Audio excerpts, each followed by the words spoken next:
Paramashivoham Om Nithyananda Paramashivoham Om Nithyananda Paramashivoham Om Nithyananda Paramashivoham Om Nithyananda.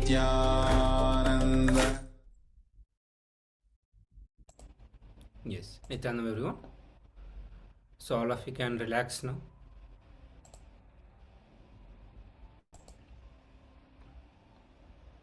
I request all the participants to relax now and share the result of power manifestation. At least let us know who all are manifesting the powers.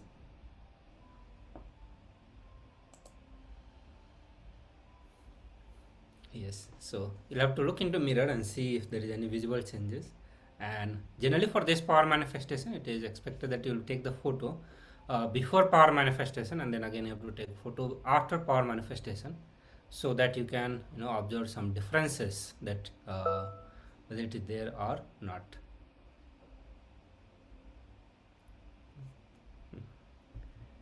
Yes.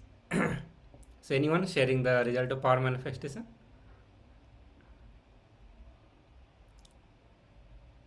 Okay. And also we are going to be looking into, as we are looking in the last session we looked into pranayama and what it means when we say that breathe or pranayama, the very process of pranayama, which is also one of the component of Nithyananda Yoga. So when you are doing the prana, most of the time our focus remains or just inhalation or exhalation, or the various permutation combination of inhalation and exhalation that is happening. But one of the most important component that we forget, that while we are breathing, we should not be entertaining any kind of thought processes. No thoughts should be going on. You have to be in the space of unclutching or less and less thought. You have the more and more prana you will be taking, and that is when the pranayama processes will be happening. So understand, for us to be completely integrated to the Nithyananda Yoga process or the Nithyananda Yoga itself, you need to be integrated to the pranayama process also. Then only you will have the complete benefit of PVK or DVK. So it's a very intense yoga asana process that we do, because you have to have 12 component in each of the asana which you have to practice, and pranayama is just one of them. Asana, many of us actually limit ourselves to the asana, which is not the complete Nithyananda Yoga. There is just one component, but you will be actually focusing on many other components also. Now we are going to be looking into another. So Patanjali has revealed Ashtanga Yoga, the 8 different parts of yoga, not the steps of yoga, but Anga, the 8 parts of yoga. And in that we looked into pranayama. Now we are going to be looking into pratyahara and dhyana, dharana, samadhi. All those will also be coming. So when we are going to look into pratyahara, we are also going to be understanding what vasana is. It is one of the important things that we need to understand for pratyahara. And Swamiji said that vasana means thinking in one direction and acting in another direction.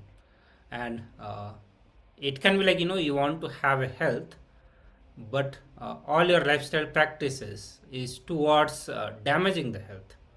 Okay, so that is how you can relate. So vasana means thinking in one direction, that you have certain goals, certain things that you want to achieve in your life.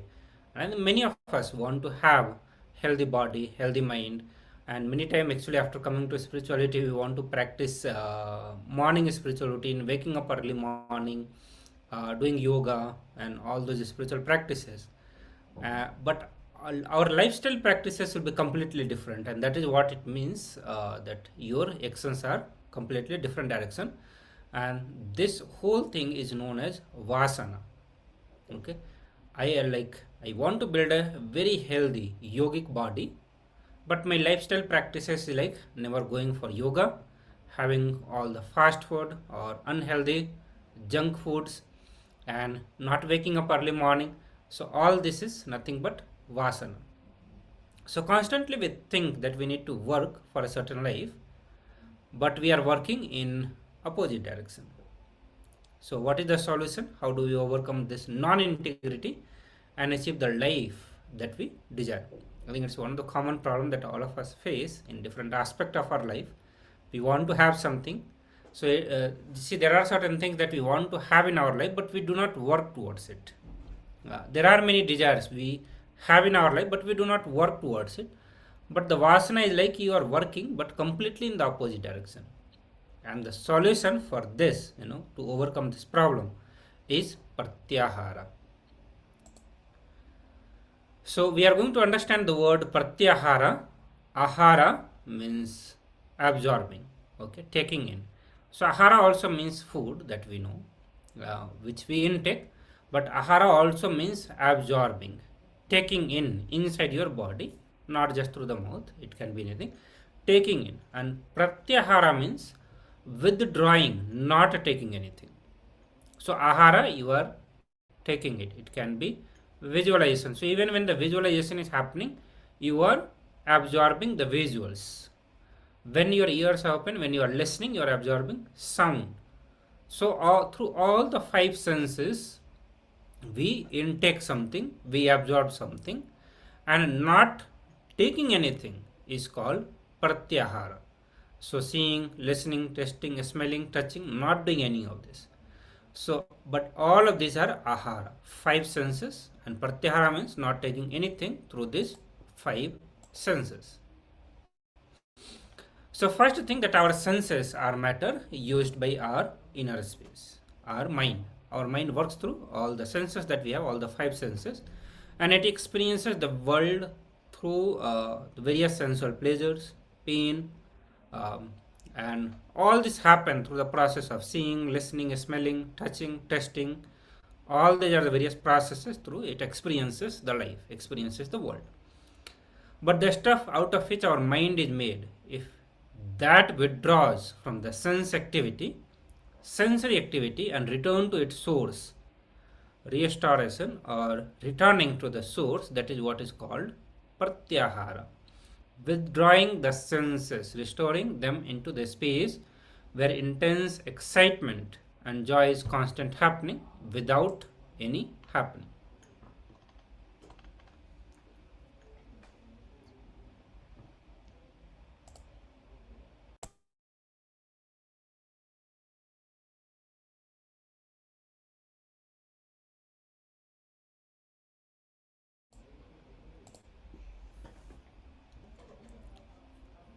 Okay, now let's see pratyahara in another dimension. A conscious decision to withdraw the mind and restore it in its original stuff out of which it is made, without going through the different happenings of the five senses. Being in the space of constant excitement and joy, which happens without happening, is pratyahara. So decide not to let the mind to go into the useless sensory distractions. Get into the space of ultimate excitement, peace and joy without happening. The space where the ultimate joy, peace, bliss is happening without any happening. Get into that. That is what Supreme Pontiff of Hinduism is called as pratyahara. As a tortoise quickly pulls its limbs within, so the yogi should withdraw his senses from the sense objects. The tortoise is said to be the best among animals. He can draw in all his five limbs. The yogi should also withdraw his five senses from the sense objects as the tortoise does. Pratyahara is the space where all the outward going senses shift towards the inner world. Pratyahara is the ultimate freedom you can experience. No other freedom. So Swamiji says that when Kundalini is awakened, the senses shift. They are no longer ordinary senses. So when the Kundalini awakens, when we experience levitation and other Shaktis, and I am sure that all of us have experienced one or other Shaktis or levitation at different times. So when we experience levitation and other Shaktis, they are happening from the space of oneness. And there we will automatically experience Pratyahara, means withdrawal from the senses happens. So Pratyahara happens during asana practice also, and where the yogi remains centered away from the fluctuating experiences of the senses. And it is an attitude to cultivate during the entire practice. Pratyahara means detaching yourself from the unconscious action and strengthening what you need to cause. And that is where we started the vasana, where you have a certain kind of thinking, but your actions are completely opposite. And the solution for that is Pratyahara. Means Pratyahara actually means detaching yourself from all the unconscious actions and strengthening what you need to cause. It means not being forced to take any decision by the body fluids, whether it is anger, lust, fear, greed, attention need, all this, when they are not deciding, or when you not to decide by those forces, not being forced to make decision out of any of these ups and downs. That is what Pratyahara means. So man who makes stable decisions, not influenced by body fluids or the mental pattern and mental pattern and setup created by body fluid, is a yogi. And that capacity is known as Pratyahara.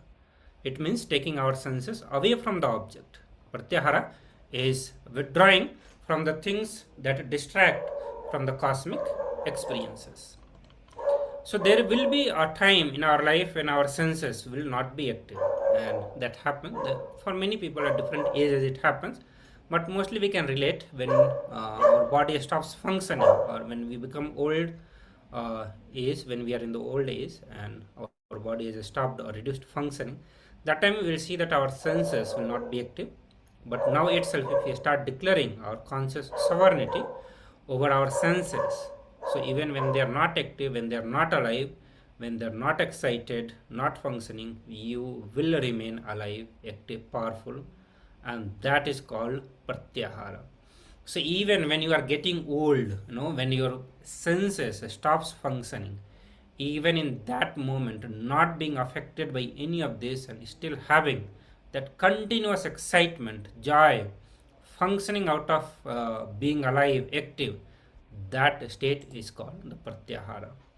And so when the ultimate opens up in us, when the inner light awakens, when the peace and joy of unclutching is experienced, when the Kundalini is awakened, all the senses just relax itself into the sweetness of Parama. Parama means the ultimate.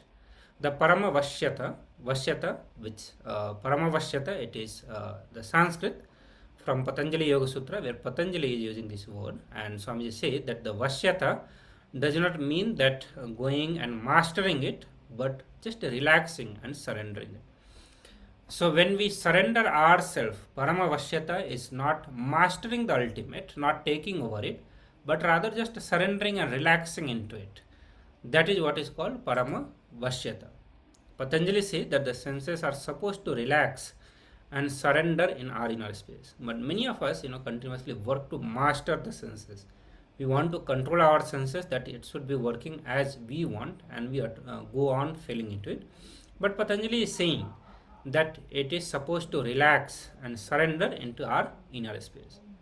The word mastery, whenever we say the mastery, it is always underlined with the violence and arrogance, and that is why Swamiji is not translating that as a mastery the senses, but sweet dissolving. The senses are supposed to sweetly dissolve into the inner space, and when that happens, that is called viraga. So raga is attachment, araga means detachment, viraga means going beyond attachment and detachment. So same way, if we are addicted to, let's say, gadget, we cannot be without the gadget, the continuously being involved. Then Swami said that even if for one day, if you just practice it, keeping it away and trying not to use it, but rather spend your time with the Mahavakya just one day, that process is also Pratyahara, that is the beginning of Pratyahara. If you are absolutely addicted to this comfortable cushion bed, just one day try to sleep on the floor. So wherever you feel uncomfortable, try to use Mahavakya to make yourself feel comfortable. So when your senses are running outside towards the object, looking into some kind of pleasure and comfort, decide to withdraw from that and bring yourself in the comfort by chanting Mahavakya. So if your body want to taste something, rather than you withdraw yourself from that and give it the pleasure, the joy of Mahavakya. Let it enjoy the Mahavakya. So if you are addicted to gadgets, drop it for one day, and whenever you feel, whenever your senses or whenever you run towards the gadget, just use Mahavakya. Try to make yourself comfortable by chanting Mahavakya. Same way, if your body is addicted to sleeping on the bed, decide one day to sleep on the ground. And if you are feeling uncomfortable, just chant Mahavakya again. So Swami says, just even if you just replace few of your addictions with Mahavakya, you will start experiencing that feeling of freedom. It will give you tremendous strength, power and confidence. You will have that confidence to jump into Pratyahara. You will start feeling that yes, Pratyahara is possible for you, and you can live that life where you can withdraw your senses and let it relax in your inner space. So now let us listen to one of the video where Supreme Pontiff of Hinduism is talking about Pratyahara, the art of withdrawing from the senses.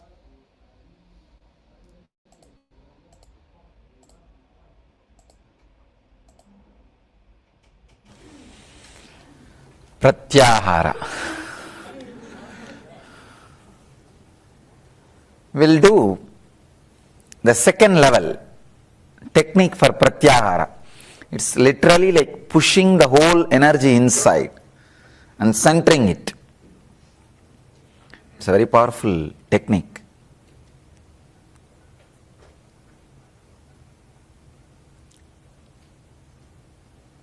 If anybody is very serious about Pratyahara, means want to experience yoga as a life, maybe you wanted to spend a little time and wanted to experience yoga, use this one Pratyahara. Now what you see every day, from yesterday night what we were doing, and this technique now what we are going to do. This will actually lead you to very deeper levels of Pratyahara. The deeper levels of Pratyahara is only Dharana and Dhyana and Samadhi. Beautifully Vivekananda describes. See, 1 second, the one flow, sorry, not second, chana we call it in Sanskrit. One flow of air inside, inhaling is 4 seconds. Staying inside is 4. Going out is 4. And staying outside 4. This is what he calls one pranayam, one perfect pranayam. 4 second, 4 second, 4 second, 4 second. So how many seconds? 16 seconds is one pranayam. He says 16 pranayam is one pratyahara. Means 16 into 6. 256 seconds. If your mind stays on one object, it is pratyahara. And 16 pratyahara is one dharana. 256 into 16, what is the number?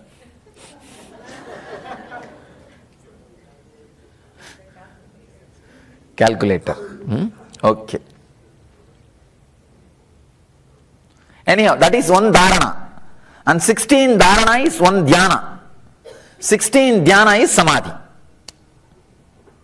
So, intense pratyahara only becomes dharana and dhyana and passes into samadhi.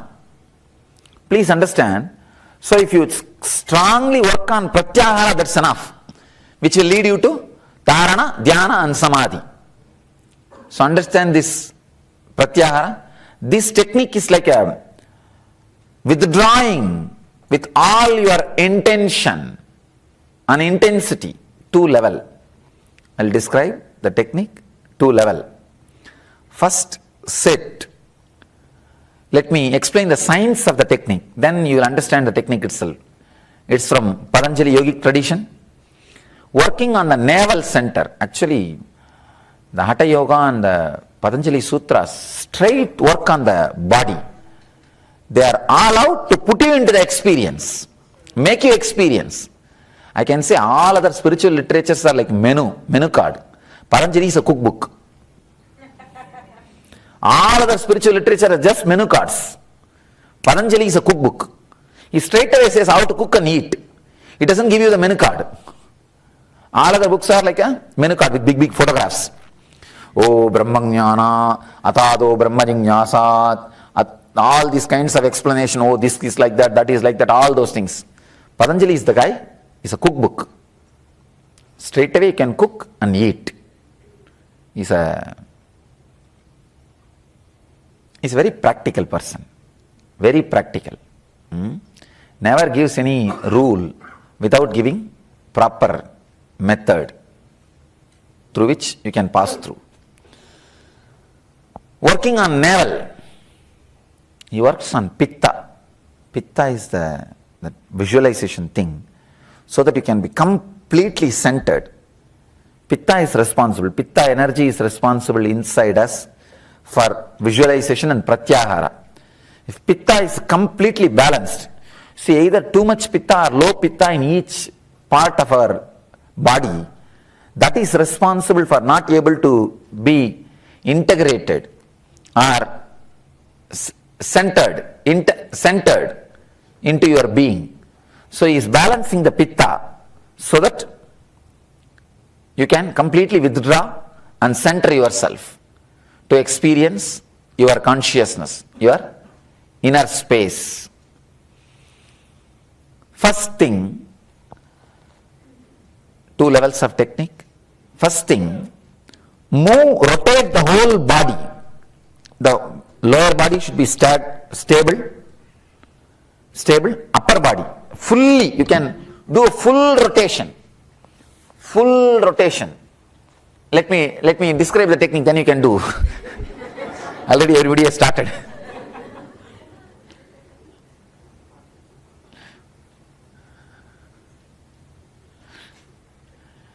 People are ahead of time. Already 2-3 have started feeling that we have to go today, we have to go tomorrow. 2-3 years were telling me. One, I think, backside, one guy came and told me, today program ends, na? And she was telling, today I am going. Some 2-3 people. Anyhow, sometime we move. Understand the technique. Hold the hip. Rotate as wide as possible. As wide as possible. Understand? Not just rotating, intensely humming, not loudly. Listen, please understand. Intensely humming. It's like Patanjali is using 2-3 methods. And my teacher, oh God, he will make me do this technique. And one funny thing is, he will do it in a very extreme way. He will just bring some leaf and paste it in this area. He will just paste it. Actually, he will ask me to rotate. When like this rotation happens, the saliva will start coming. He will paste a leaf. That leaf should become red, means the whole pitta is taken out. The whole pitta, when the pitta comes out, that leaf will become red. Only then he will let me stop. And it's like a very powerful cleaning. I have seen him cleaning, Neti Dauti and all he will do. He will just send one full dhoti inside. Full 6-meter length cloth. And the whole thing will be cleaned and he will take it out. Even now yogis do in India. And there are yoga schools where they teach this. Balancing. See, only if that gets too imbalanced, people get cancer.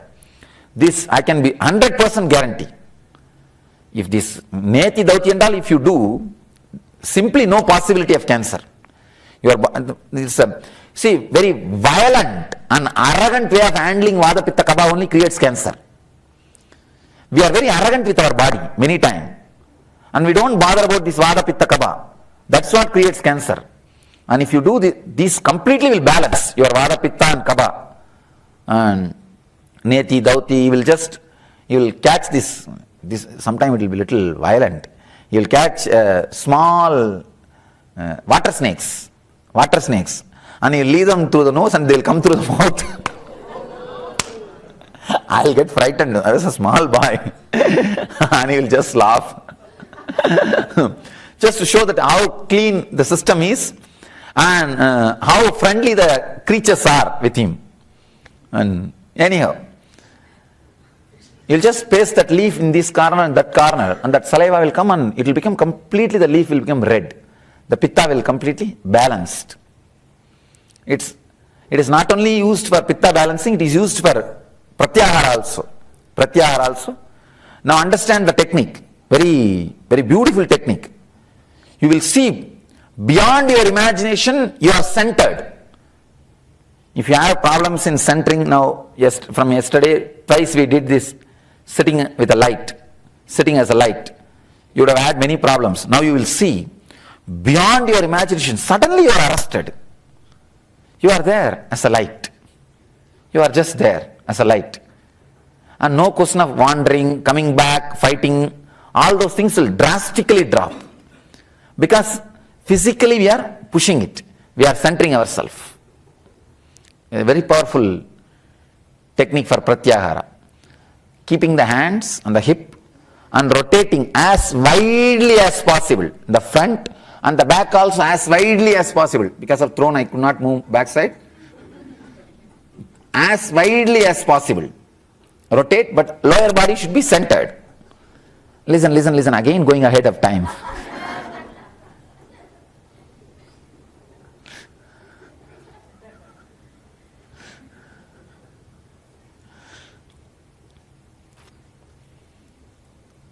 Rotate, intensely humming. This is the first step. Second step, keep the body still. Rotate the eyes with closed eyes, with closing. Rotate the eyes. Only thing, don't create headache, don't create tension, but rotate this side and this side as much as you can. Then your whole visualization will get centered. Please understand. By you working on the navel, your verbalization will get centered. Navel is the place from where your verbalization happens. You can see. If you just find out very subtle way from where the thoughts are coming, slowly, go deeper and deeper, you will see it ends in navel only. Navel is the place where the cotton becomes thread. Navel is the place where prana becomes word. And it gets molded as a language in Vak. It becomes feeling here, language here. The words, your mother tongue, that works in the Vak, in the throat. That's where that works. Anyhow, working on the navel, your verbalization will get integrated. Working on the eyes, your visualization will get integrated. The pratyahara will happen in a very clean way. 2-step, have your kerchief. If you want, you may have to wipe.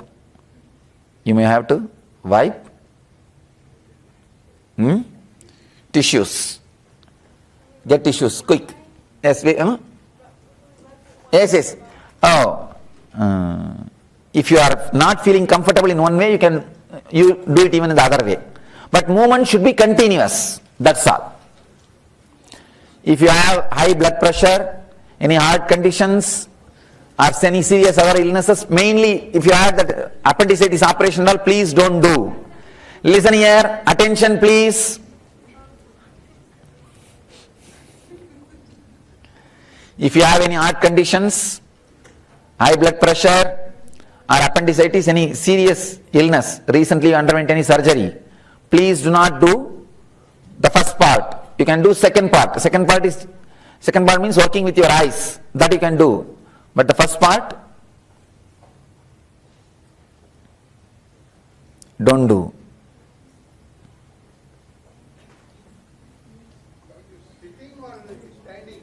No, sitting. No standing. Yes. Huh? No, better sit on this squatting so that the whole navel will work. With Vajrasana, whole navel won't work. Ma.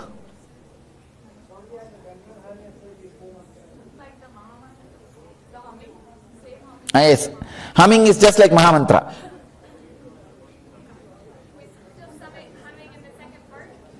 No, first part. Second part also you can continue. First part also you have to do.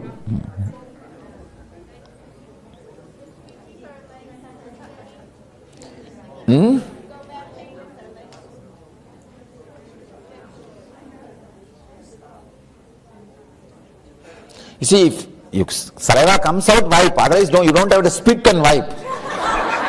Just because you have. And people start visualizing, oh, it has to come only, then meditation is done properly. Huh? No, that won't turn red. Relax. If that turns red, you have to call 911.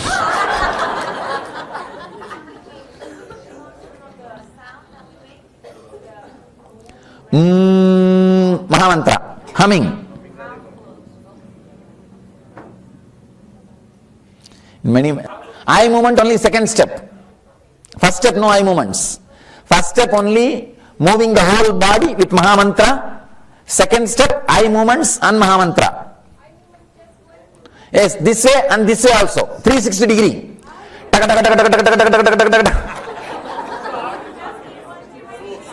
Do both.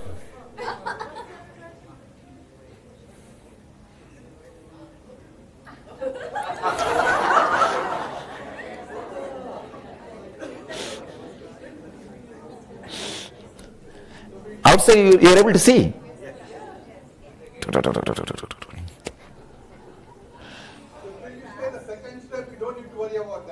Yes, I'll guide. I'll continue to guide.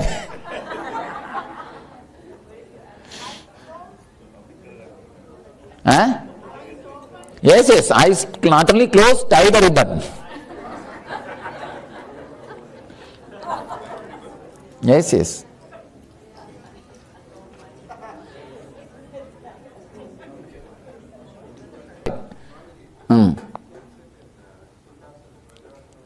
So, you see, Vajrasana will not give that much of work to stomach. This Sukhasana only will give so much of work to Manipuraga.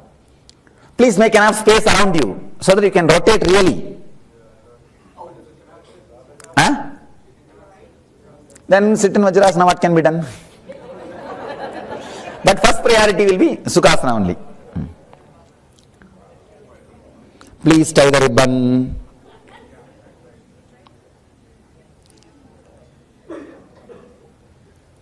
I don't know how many times you guys will lose your ribbon.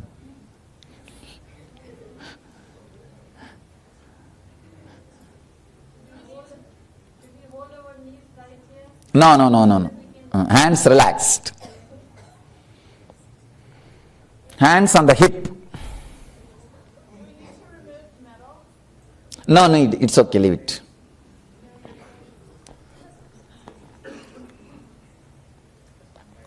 Here it's a wild work, so no need. Only in subtle works you need to.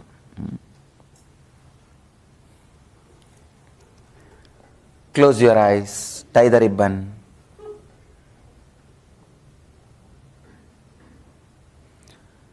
Start rotating very slowly. First start very slowly. Do a full circle, as wide as possible, as big circle as possible. No need for humming, just wait, I'll guide you. No laughing.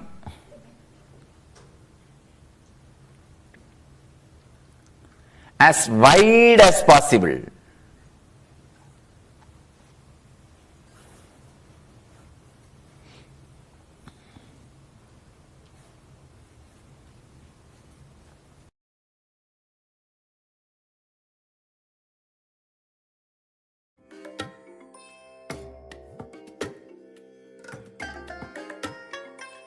I bless you all. Let you all open all your three eyes and manifest the powers of Mahasadashiva. Om. Yes, Nithyananda, everyone. I'm sure some of you would have done this process of Pratyahara. I think yesterday also we did some similar process, the Gumi song dance, which actually helps to release the Pitta layer and complete with all of that. Today also Swamiji emphasized on that, how important it is for all of us to reduce the Pitta layer, rather to balance the Pitta. So whenever there is excess of pitta, there are variety of issues that it can create within our system, and that's why we must work on balancing pitta. And there are processes that Swami said, one of the Nali and Dhati Kriya that Swami said, that when you do that process, your pitta will be balanced. And along with that, there is Vamana Kriya is also there, which balances your pitta. Then there are times when Swamiji recommended many herbs. I think the Karsalangani herb, one of the herb that Swamiji recommended, and he asked to brush, especially the massage the upper palate just before you do the brushing. So that also removes the excess pitta from your body. And so like that, even taking haritiki and doing enema, it balances vata, pitta, kapha. All three dosas get balanced. And when in the various satsang, in the various discourses, you'll get to hear from Swamiji, from the different aspects Swamiji goes on speaking, that how important it is to balance pitta layer in our body. So now we are going to be working on one of the process to overcome vasana, and because that is the theme that we are looking into. Pratyahara is the ability through which you work on and overcome your vasana. So this is like going to be a group process where you connect with a few more people. You can connect with the people who are in the Zoom room, and you are going to listen to at least one person, and just by listening you are going to help them to overcome one vasana. Okay, so you should be able to catch at least one vasana. So just talk to the person and find out the vasana. Means you are going to find out what they want to manifest in their life, what they want to have in their life, and what are the opposite actions that they are taking. And that you will be able to know when only when you are paying your authentic listening to them, engaging with their life. When you talk to them, you will find it out. And this is one of the important, very important tool that Supreme Pontiff of Hinduism, Swamiji, has given. Pratyahara, it's one of the powerful method to form a sangha in speaking into your people's listening. And everyone, especially all the Chinese participants who are here, it will really help you to build a strong sangha, means bringing more and more completion among the team, making the team more strong, more powerful, and more in more completion, rather to say, where everyone has listening to everyone. So I request all of you to do this process. You are going to be, so all the participants, all of you can connect with each other, listen to everyone and help. You can pair up, maybe best is to pair up among yourself and provide your listening to your partner and figure out and help the person recognize one of the vasana. Okay. And while you are doing, please do from the space of completion, have show care towards the people. Do not try to approach the person with a lot of agitation or anger or irritation.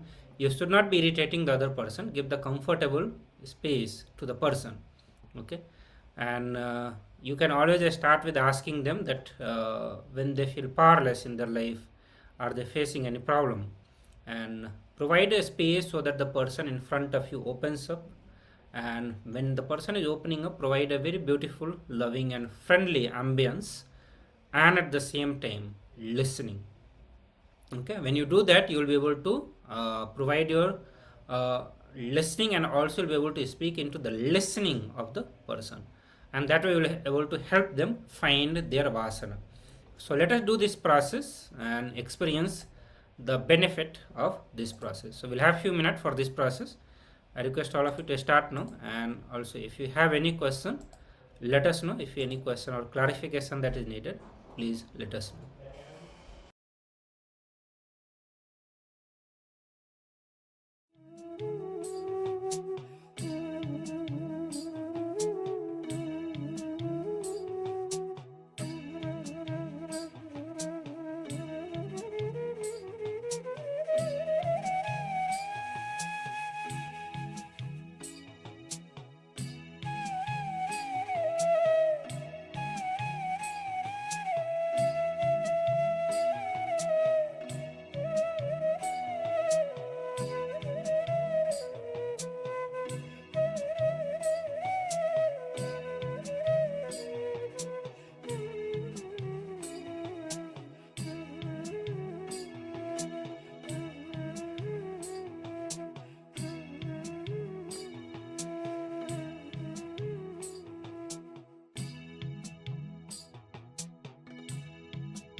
Now relax. And with this powerful cognition of helping to find out others' vasana and enriching their life, we'll move into the next segment, power manifestation.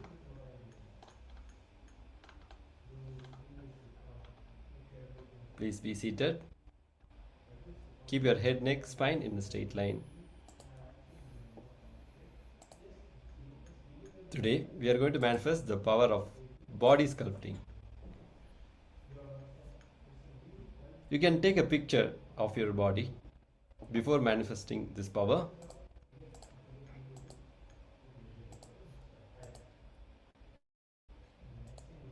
Please be seated. Bring your awareness in your third eye.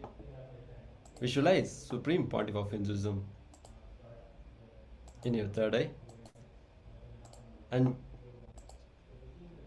keep chanting the Mahavakya. Be in the space of oneness.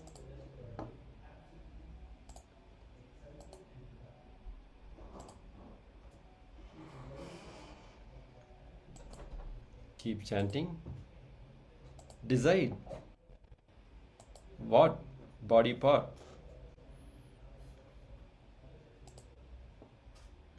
or aspect you want to change. It can be hair color and shape of any body part, or reducing the fat. You can change your skin color. It can be anything regarding your body.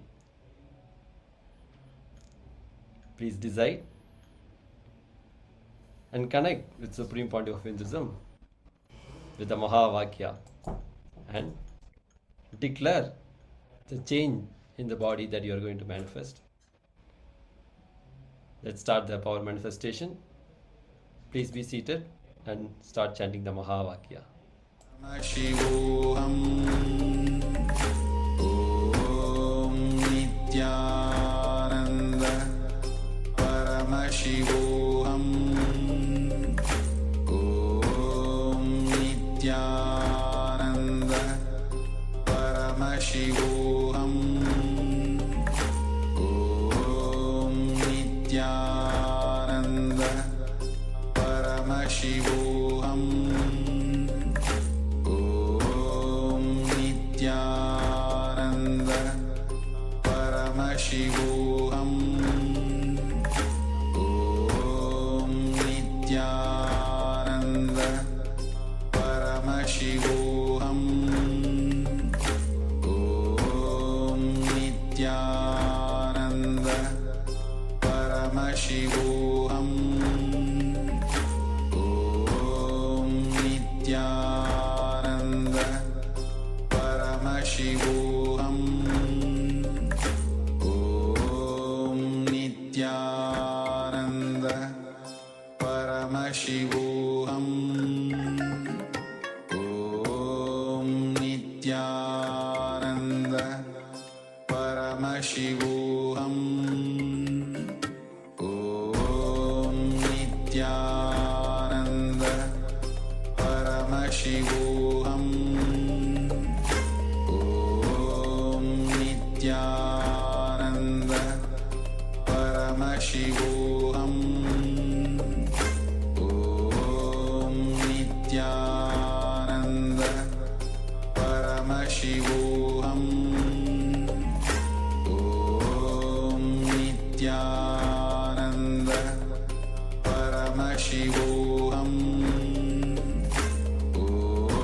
Om Nithyananda Paramashivoham